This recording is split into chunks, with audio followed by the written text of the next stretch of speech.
एक ऐसी दुनिया जहां देवताओं की परछाई अब भी इंसानों के ऊपर मंडराती है, जहां प्राचीन श्राप, अधूरी भविष्यवाणी और ब्रह्मास्त्र की गुफ्तगू फिर से जिंदा हो रही है। उस अंधेरे वक्त में एक लड़की का गर्भ बन जाता है कलयुग का आखिरी सवाल, कल की अवतार का जन्म। और तब शुरू होती है एक लड़ाई, एक अमर योद्धा अश्वत्थामा और एक चालाक खतरनाक भैरवा के बीच। ये कहानी है शक्ति और धोखे की, दोस्ती और विश्वासघात की, और उस आने वाले अवतार की जिसका जन्म सब कुछ बदल देगा। फिल्म का नाम है कल की 2898 एडी। तो चलिए शुरू करते हैं, लेकिन उससे पहले नमस्कार दोस्तों, मैं हूं सैम और ये है नो दी स्टोरी। फिल्म की शुरुआत होती है महाभारत के महायुद्ध कुरुक्षेत्र के एक दृश्य से। लंबी और कठिन लड़ाई के बाद वहां एक व्यक्ति अब तक जिंदा दिखता है, गुरु द्रोणाचार्य का पुत्र अश्वत्थामा। हस्तिनापुर की राजगद्दी को लेकर कौरव और पांडव के बीच जो लड़ाई हुआ था उसमें अनेक लोगों ने अपनी जान गंवा दी, लेकिन जब अश्वत्थामा के पिताजी द्रोणाचार्य युद्ध में मारे गए तो दुख और गुस्से में अश्वत्थामा का मन सूध-बूझ खो बैठता है। आवेश में आकर उसने अपना ब्रह्मास्त्र छोड़ दिया अर्जुन के बच्चे अभिमन्यु की पत्नी उत्तरा पर, जो उस समय गर्भवती थी और पांडव वंश की आखिरी आस्था थी। ये युद्ध के नियमों के खिलाफ था, एक महापाप। तभी स्वयं श्री कृष्ण वहां पहुंचते हैं। उन्होंने जैसे ही अश्वत्थामा को उसके पाप की याद दिलाई, गुस्से से अंधा हुआ अश्वत्थामा उन पर हमला कर देता है, पर कृष्ण उसका जीवन लेने के बजाय उसे एक भयंकर श्राप देता है। कृष्ण कहता है, तुम्हारे इस पाप की सजा ये होगी कि आज से तुम अमर हो जाओगे, युग बदलेंगे, लोग मर जाएंगे, दुनिया बर्बाद हो जाएगी, लेकिन तुम हजारों साल तक दर्द के साथ जिंदा रहोगे। रोग होगा, बुढ़ापा आएगा, तुम मौत की भीख मांगोगे, पर मृत्यु तुम्हें स्पर्श नहीं करेगी और तुम्हें मुक्ति तभी मिलेगी जब तुम मेरे जीवन की रक्षा करोगे। श्री कृष्ण आगे बोलते हैं कि युग के बदलते ही कलयुग आ जाएंगे, एक ऐसा काल जहां अन्याय और अधर्म अपनी सीमा पार कर देंगे। इस युग के अंत में श्री कृष्ण अपने दशम अवतार के रूप में जन्म लेंगे और उनका जन्म रोकने के लिए दुष्ट शक्तियां कोशिश करेगी। उस वक्त अश्वत्थामा का कर्तव्य होगा उनको बचाना, यही उसके श्राप से मुक्ति का एकमात्र रास्ता होगा। कृष्ण अश्वत्थामा के माथे से मणि ले लेते हैं और कहते हैं, जिस दिन ये मणि तुम्हें वापस मिलेगा समझ लेना कि मेरा जन्म होने वाला है और तुम्हें उसी पल से मेरी रक्षा के लिए तैयार हो जाना होगा। ये कहकर कृष्णा वहां से अंतर्धान हो जाते हैं। अब हम देखते हैं कि युग बीतते जाते हैं। पहला विश्व युद्ध, फिर न्यूक्लियर वॉर। इंसानियत धीरे धीरे तबाही की ओर बढ़ रही है, लेकिन अश्वत्थामा को अभी तक कोई संकेत नहीं मिला। मणि उनके पास लौट कर नहीं आई। सदियों के बाद आता है 2898 एडी, महाभारत के लगभग 6000 साल बाद। इस युग में पृथ्वी का रूप ही बदल चुका है। चारों तरफ बंजर रेगिस्तान, नदियां सूख चुकी है, आसमान जहरीला और लाल हो गई है। बस एक जगह अब भी सही है और वो है काशी। काशी में एक अजीब बात है, जब दुनिया बर्बाद हो चुकी थी तब एक महाशक्ति ने यहाँ एक अलग दुनिया खड़ी की। पहाड़, नदी, प्रकृति सब कुछ वापस से बनाया हुआ, और यहाँ एंट्री सबको नहीं मिलती। यहाँ आने के लिए 1 मिलियन चाहिए होते हैं। बाहर के लोग के लिए ये सपने जैसा रकम है। इस जगह के बाहर रहने वाले लोग अलग अलग काम करके यूनिट्स कमाते हैं। कभी कभी किसी को पकड़ने के लिए या कोई चीज लाने के लिए मिशन दिए जाते हैं, जिन्हें यहाँ बाउंटी कहा जाता है, और इन बाउंटीज को पूरा करने वालों को बाउंटी हंटर्स बोलते हैं। अब हम देखते हैं कि कुछ लोग काशी की तरफ जा रहा होता है। ये पूरा ग्रुप काशी की तरफ इसलिए जा रहा होता है क्योंकि वो वहाँ अपने लिए पनाह ढूंढना चाहते हैं। इस दौरान हम एक बुजुर्ग आदमी रूमी को देखते हैं और उसके साथ एक जवान लड़के के भेष में चल रही एक लड़की राया। राया ने लड़का क्यों बनी है ये बात हम आगे चलकर जानते हैं। जैसे ही सब सब लोग काशी पहुंचते हैं, वहां के बाउंटी हंटर्स महिलाओं को अलग करके स्कैन करना शुरू कर देते हैं। यहाँ हमें पता चलता है कि स्कैन इसलिए किया जाता है ताकि पता लग सके कौन सी महिला मां बनने की क्षमता रखती है। बहुत सी महिलाओं को जबरदस्ती अलग कर दिया जाता है, लेकिन क्योंकि राया लड़का बनी हुई थी इसीलिए वो पकड़ी नहीं जाती। उसके बाद हम देखते हैं कि रूमी एक अंडरग्राउंड रास्ते से गुजरता है। दरअसल रूमी एक गोपनीय रेबल था, एक ग्रुप का हिस्सा जिसका नाम था संभाला। संभाला के लोग एक शक्तिशाली फोर्स फील्ड के पीछे छुपे हुए थे, इसीलिए कोई भी उनके होने का अंदाजा नहीं लगा पाता था। संभाला में सिर्फ वही लोग रह पाते थे जो ईमानदारी, धर्म और सही रास्ते पर चलने वाले थे। उनका एक ही उद्देश्य था, एक ऐसी महिला को ढूंढना जिसके गर्भ से एक दिव्य शक्ति का अवतार जन्म लेने वाला था। संभाला की पुरानी ग्रंथों के हिसाब से जब कलयुग अपनी सीमा पर पहुंच जाएगा और ग्रहों की स्थिति एक लाइन में आ जाएगी, तब एक देवता का जन्म होगा जो अन्याय का अंत करेगा। इसी भविष्यवाणी के हिसाब से रूमी एक गर्भवती लड़की को काफी दिनों से छुपा कर रखा था। आज वो एक विशेष मणि लेकर आता है। कहते हैं अगर किसी माँ के गर्भ में दिव्य शक्ति हो तो उसके करीब ले जाने पर वो मणि चमक उठती है। पर जब रूमी ने मणि को उस लड़की के गर्भ के पास रखा तो कुछ भी नहीं हुआ। तभी अचानक वहाँ काशी की सेना रेड कर देती है और लड़ाई शुरू हो जाती है। हंगामे में वो मणि रूमी के हाथ से गिर जाता है और राया उसे उठा लेती है। फिर कुछ लोगों के साथ मिलकर राया वहां से भाग निकलने में कामयाब होती है, लेकिन इस झगड़े में रूमी और वो गर्भवती लड़की पकड़ी जाती है और लाई जाती है उनकी पूछताछ के लिए।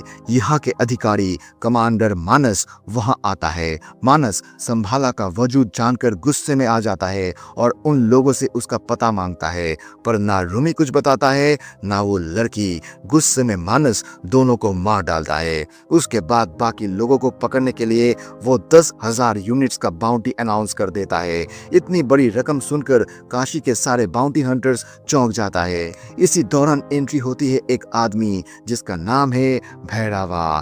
भैरवा भी एक बाउंटी हंटर है।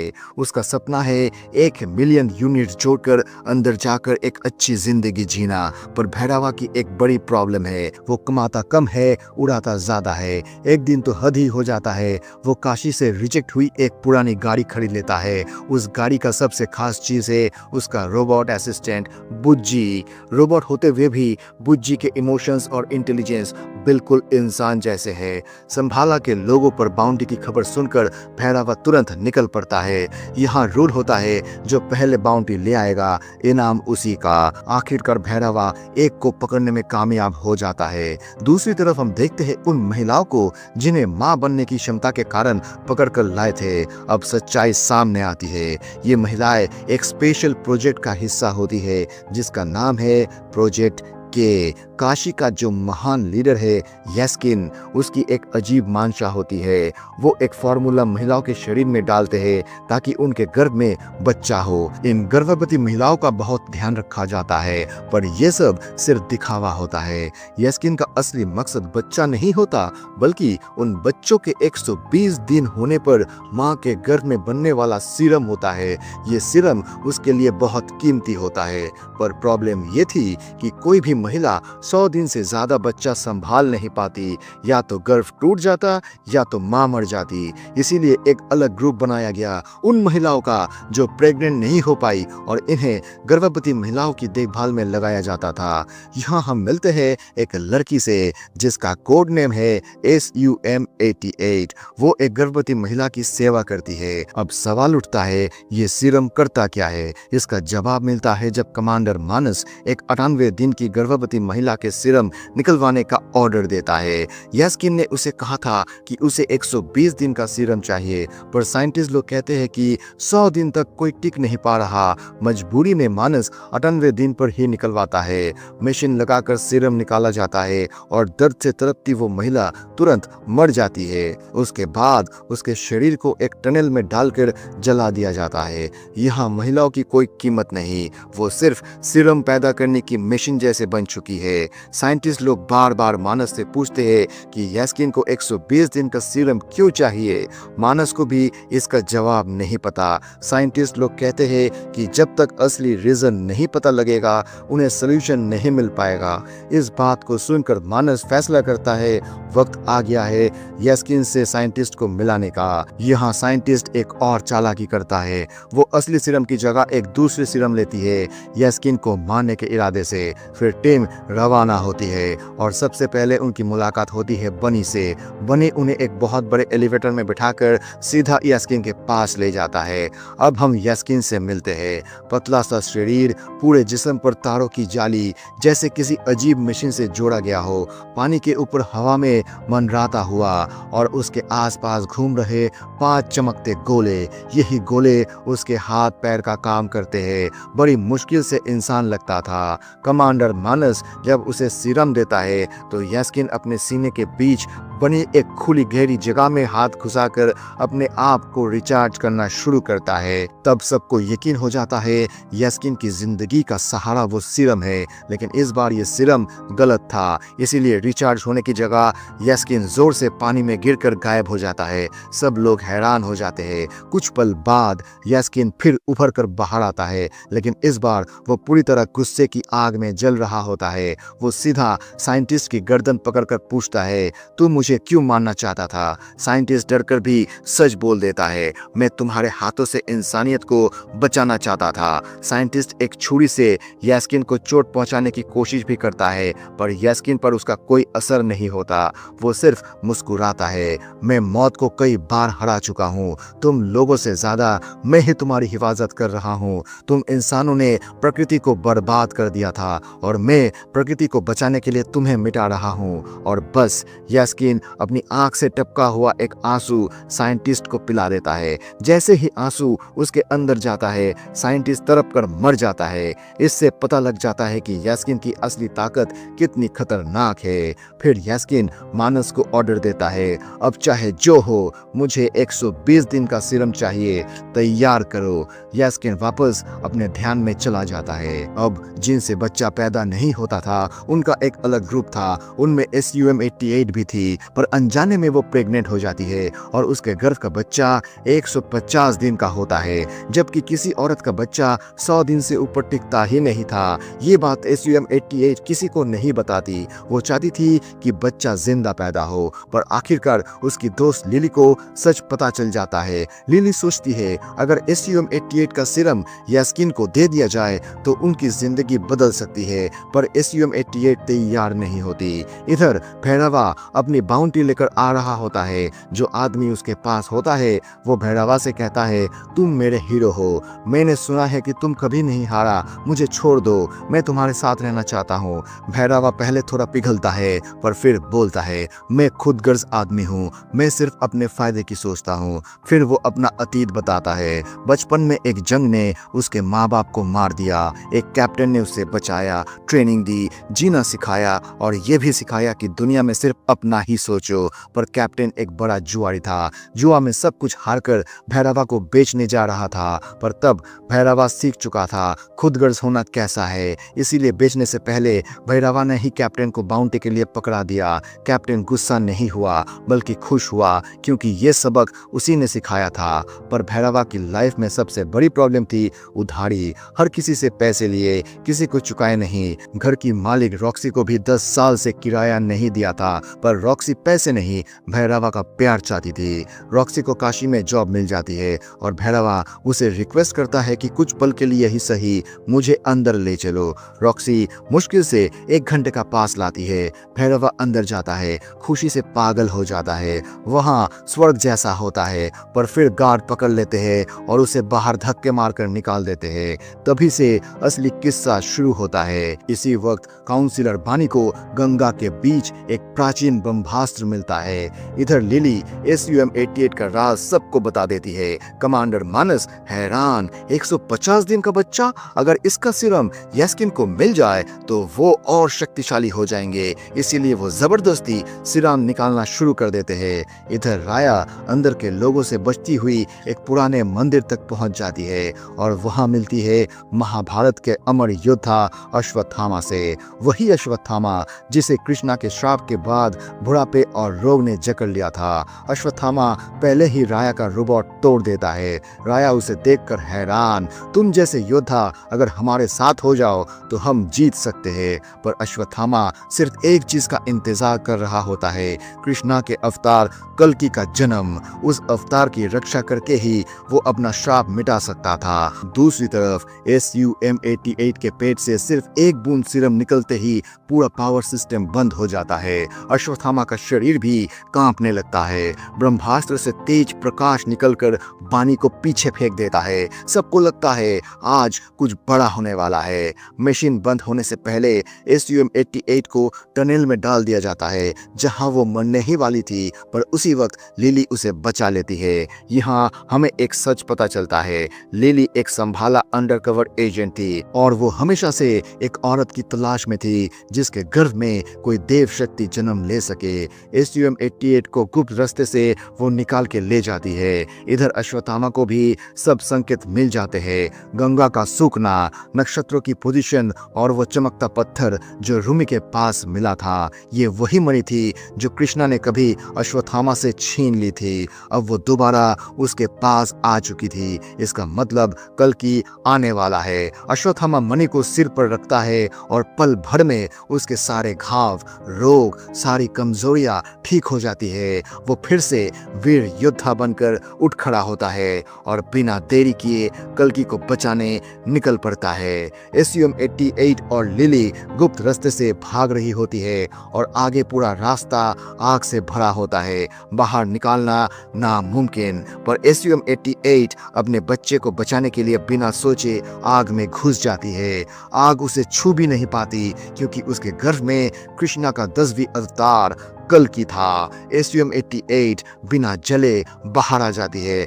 काशी में जैसे ही पता लगता है वो SUM-88 के नाम पर 1 मिलियन यूनिट्स का रिवॉर्ड अनाउंस कर देते हैं। इधर भैरवा को जैसे ही पता चलता है कि SUM-88 पर 1 मिलियन यूनिट्स का बाउंटी लगा है वो खुश हो जाता है, बस यही मौका है अंदर घुसने का। पर जैसे ही वो एक दीवार गिरने से बचता है, एक अजीब बिजली की ताकत उसके अंदर आ जाता है और वो एक हाथ से भारी दीवार को रोक देता है। सब देखते रह जाते हैं। खुद भैरवा को भी समझ नहीं आता कि उसके अंदर ये शक्ति कहां से आ गई। पता चलता है कल्कि के प्रकट होने से सभी वीरों में एक दिव्य शक्ति जाग जाती है। यहाँ से SUM-88 को लेकर संभाला के लोग आगे बढ़ते हैं, लेकिन इधर सारे बाउंटी हंटर्स उन पर टूट पड़ते हैं। गाड़ी के अंदर कायरा और जीशान बचाने की कोशिश करते हैं, पर लड़ाई में कायरा अपनी जान दे देती है। पर मरने से पहले वो SUM-88 का एक नया नाम देता है, सुमति। जब सब लोग हार मानकर सोच रहे थे कि अब उनका बचाव कौन करेगा, तभी आसमान को चीरकर एक अजीम परछाई नीचे उतरती है। वो था देवताओं का अमर रक्षक अश्वत्थामा। 8 फुट लंबा, पहाड़ जैसा शरीर और हाथ में एक ऐसी लाठी जो देखते ही डर लगा दे। वो आते ही दुश्मनों को एक एक करके मिट्टी में मिला देता है। महाभारत का महायोद्धा। लेकिन तभी एंट्री होती है एक नए खिलाड़ी की, भैरवा। हाँ, वही भैरवा जिसके पास अद्भुत शक्ति आ चुकी थी। वो अपने ही कई डुप्लीकेट बनाकर किसी को भी चक्कर में डाल सकता था और आजकल उसको कुछ अलग ही तरह की शक्तियां मिल रही थी। यही वजह थी कि अश्वत्थामा और भैरवा के बीच शुरू होता है एक जबरदस्त टक्कर, एक ऐसी लड़ाई जिसे देखकर समझ नहीं आता कौन जीतेगा। पर एक लंबी लड़ाई के बाद आखिर अश्वत्थामा भैरवा को दबोच लेता है। उसके बाद सब मिलकर निकल पड़ते हैं संभाला की तरफ। इधर मानस को काउंसिलर बानी बुलाकर एक अजीब चीज दिखाता है, एक ऐसा अस्त्र जिसे कोई भी हाथ नहीं लगा सकता। तब पता चलता है कि ये एक ब्रह्मास्त्र है जिसका नाम है गांडीव। ये वो अस्त्र था जो स्वयं ब्रह्मा ने बनाया था। इसे सिर्फ वो चला सकता है जिसके अंदर देवताओं का बल हो। इसी बीच उन्हें पता लगता है कि एक लंबा सा आदमी जिसके सिर पर एक मणि थी वो उस लड़की को ले गया है। बानी तुरंत समझ जाता है ये अश्वत्थामा ही होगा, मतलब अब जन्म होने वाला है कल्कि अवतार की, और अगर कल्कि का जन्म रोका जा सके तो कलयुग को 6000 साल और बढ़ाया जा सकता है। इसीलिए वो सबको आदेश देता है उस लड़की को हर हाल में पकड़ा जाए। उधर संभाला में सबको सुमति को देखकर वही भविष्यवाणी याद आ जाती है। सुमति जिसके गर्भ में है श्री कृष्ण का अवतार कल्कि। उसके आते ही 100 साल बाद संभाला में बरसात होती है। सुमति को रानी की तरह रखा जाने लगता है।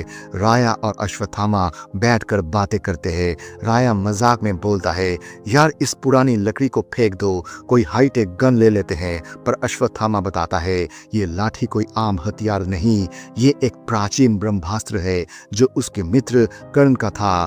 फिर शुरू होती है महाभारत का एक फ्लैशबैक, अर्जुन का गांडीव और कर्ण का विजय धनुष की टक्कर। अश्वत्थामा बताता है कैसे कर्ण ने एक बार इस लाठी से उसकी जान बचाई थी, लेकिन अब ये निर्बल है क्योंकि इसको केवल कर्ण की स्पर्श से ही जागृत किया जा सकता है। इधर भैरवा हारकर काशी में घुस नहीं पाता, सब कुछ उससे छीन लिया जाता है और वो टूट जाता है। पर संभाला का वो आदमी जिसे भैरवा ने पकड़ा था उसे कहता है, तुम मेरे हीरो हो, मेरे साथ संभाला चलो, वहां सब तुम्हारी इज्जत करेंगे। यही बात भैरवा के दिमाग में एक आइडिया देता है। संभाला का लोकेशन सिर्फ ये लड़का जानता है और यही उसका चाबी है। भैरवा अपनी गाड़ी को तैयार करता है और मानस से डील करता है, अगर मैं सुमिति को ले आऊं तो ये मुझे ब्लैकलिस्ट करने से बचा देगा। मानस खुश होकर उसे मिशन पर भेज देता है। संभाला पहुंचकर भैरवा पहले तो हीरो बनकर घुसता है, पर कुछ देर बाद फिर से हंगामा शुरू कर देता है। बाहर से काशी का पूरा सेना पहुंच जाता है। संभाला के योद्धा अपनी आखिरी लड़ाई के लिए तैयार होते हैं। लड़ाई के दौरान मानस किसी तरह सुमिति को पकड़ लेता है। मारियम अपनी जान देकर उसकी रक्षा करती है। सुमिति गिरती है तो अश्वत्थामा और भैरवा दोनों एक साथ उसे बचाते हैं, पर फिर मानस एक जाल में अश्वत्थामा को बांध देता है। भैरवा बेहोश हो पड़ता है। सुमति को लेकर मानस भाग पड़ता है, लेकिन किस्मत कुछ और ही चाहती थी। संभाला के एक वृक्ष का पत्ता गिरकर अश्वत्थामा की लाठी को छू लेता है और भैरवा उसको छूते ही एक ब्रह्मास्त्र का वाहन बन जाता है। इंसान होकर भी देवताओं जैसी शक्ति उसमें जाग उठती है। वो हवा से तेज दुश्मनों को मारने लगता है। अश्वत्थामा भी हैरान हो जाता है, जो अस्त्र सिर्फ देवता ही चला सकता है वो एक इंसान कैसे चला रहा है। भैरवा मानस का सामना करता है। मानस अपनी पूरी शक्ति लगा देता है, पर ब्रह्मास्त्र के आगे उसकी ताकत कुछ भी नहीं। भैरवा उसे मार डालता है। सुमति वापस आती है, सब खुश, पर जब बुज्जी भैरवा नाम पुकारता है तो उस पर छाया हुआ ताप टूट जाता है। वो फिर से पुराना भैरवा बन जाता है और बिना देरी के वो सुमति को उठाकर भागने लगता है। अश्वत्थामा उसे रोकने की कोशिश करता है, मित्र रुक जाओ, पर भैरवा नहीं रुकता। तब राया पूछता है, तुम इसे दोस्त क्यों बुलाते हो, ये कौन है? जो सच अश्वत्थामा बताता है वो सबको हिला देता है। फ्लैशबैक में हम देखते हैं अर्जुन अश्वत्थामा को मारने के लिए ब्रह्मास्त्र उठाता है और तभी एक दूसरा ब्रह्मास्त्र आकर उसके गांडीव को रोक देता है। ये अस्त्र था कर्ण का, जो उसका मित्र था। अर्जुन और कर्ण की दोनों शस्त्रों की टक्कर से पूरा युद्ध क्षेत्र हिल जाता है। श्री कृष्ण ने अर्जुन को कर्ण का सत्य बताया कि कर्ण कोई आम योद्धा नहीं, वो सूर्य का पुत्र था। विजय धनुष उसके हाथ में देव शक्ति जैसी ताकत रखता था। फिर लास्ट में हम देखते हैं लैब में सुमति के जिस्म से एक बूंद सीरम निकाला गया जो यस्किन को दिया जाता है। वो पतला सा यस्किन पल भर में एक राक्षस जैसी शक्ति पाकर बदल जाता है। एक बूंद ने इतना कुछ कर दिया और फिर वो गांडीव जिसे कोई छू नहीं सकता था, यस्किन उसे आसानी से उठा लेता है। और इसी के साथ ये फिल्म यहीं खत्म होती है, लेकिन आगे की कहानी इस फिल्म की पार्ट 2 रिलीज होने के बाद ही पता चलेगा। तो दोस्तों, अगर आपको ये कहानी पसंद आई हो तो वीडियो को लाइक करें, अपने दोस्तों के साथ शेयर करें और ऐसे ही और मूवी एक्सप्लेनेशंस के लिए हमारे channel know the story Hindi को सब्सक्राइब करना ना भूले। आपका एक सब्सक्राइब हमें और कहानियां सुनाने के लिए प्रेरित करता है। मिलते हैं अगले वीडियो में एक और दिल छू लेने वाली कहानी के साथ। तब तक के लिए अपना ख्याल रखिए। धन्यवाद।